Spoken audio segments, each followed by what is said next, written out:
Tudo bem, pessoal, encontramos as 5 raízes e agora nós vamos representá-las no gráfico para fechar de uma vez por todas esse assunto, né?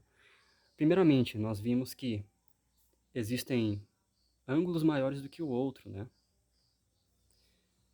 Então, se só existem 5 raízes,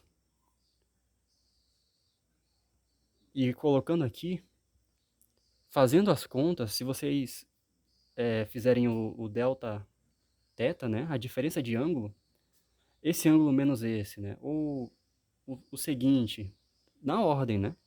Em ordem de grandeza aqui, ó. Coloquem eles na ordem e vão subtraindo um do outro. Vocês vão encontrar uma relação de 72 graus.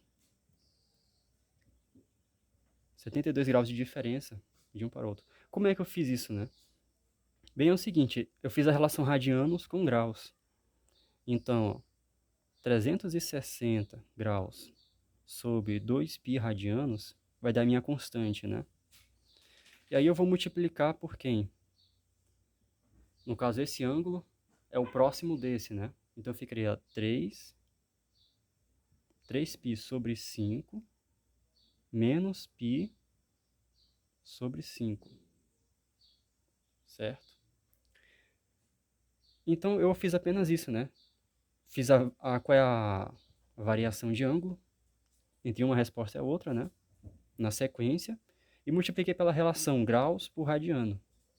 E assim eu obtive 72 graus de diferença. E essa diferença é igual em todas as respostas. Isso quer dizer que eu coloco aqui, né? Por exemplo, 72 graus daqui para cá, certo? Aí eu coloco mais 72 daqui para cá. Eu não estou fazendo na escala, pessoal, tá tudo doido, né? Depois mais 72, ou seja, de 72 em 72, ó. 72 graus, 72. Ele veio parar logo aqui. Aqui é o meu menos 2. Então, mais 72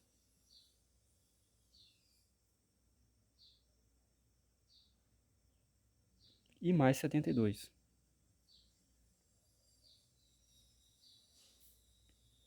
Depois eu vou repetir, né? Na verdade, esse 72 é daqui até aqui. Perdão, pessoal, porque eu disse que é a diferença de uma resposta em relação à outra, né? Então, é o ângulo que fica entre as respostas.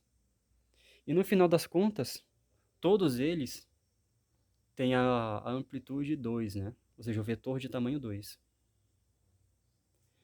Ou seja, se todos eles têm o tamanho 2, aqui é o tamanho 2, 2, 2, 2, 2, eu posso escrever um círculo aqui, ó, um círculo perfeito, com um raio igual a 2 e espaçado.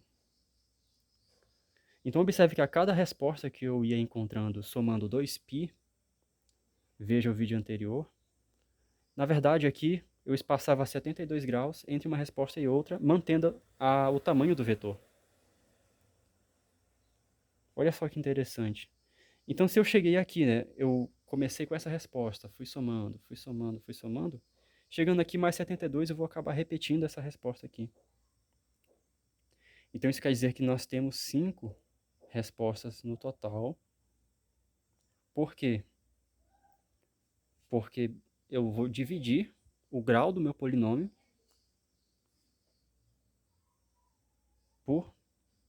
pelo quanto de ângulo que cabe, né? O que é que eu quero dizer, né? Vai ficar assim, 360 graus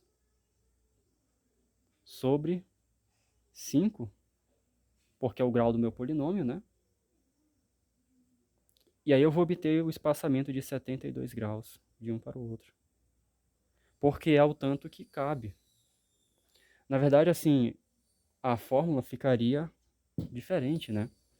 Quantas respostas eu tenho em um polinômio de quinto grau? Bem, eu teria espaçamento de 72 graus entre as respostas, né? Dentro de um círculo com 360 graus. É o círculo completo. Isso aqui dá igual a 5, que é o grau do meu polinômio. Então, nós completamos o assunto, né? Encontramos todas as raízes, entendemos como é que funciona, que na verdade a raiz é uma potência, né? A potência de um número complexo é a rotação dele no plano, e que a distância entre as respostas tem ângulo igual, só cabe 5, porque é de 72 em 72, né?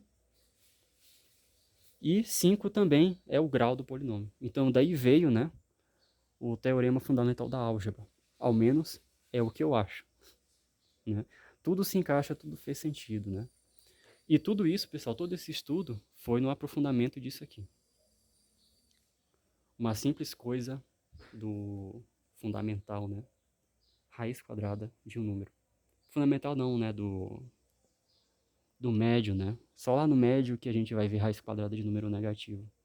Mas a mesma coisa pode ser feita com números positivos, né?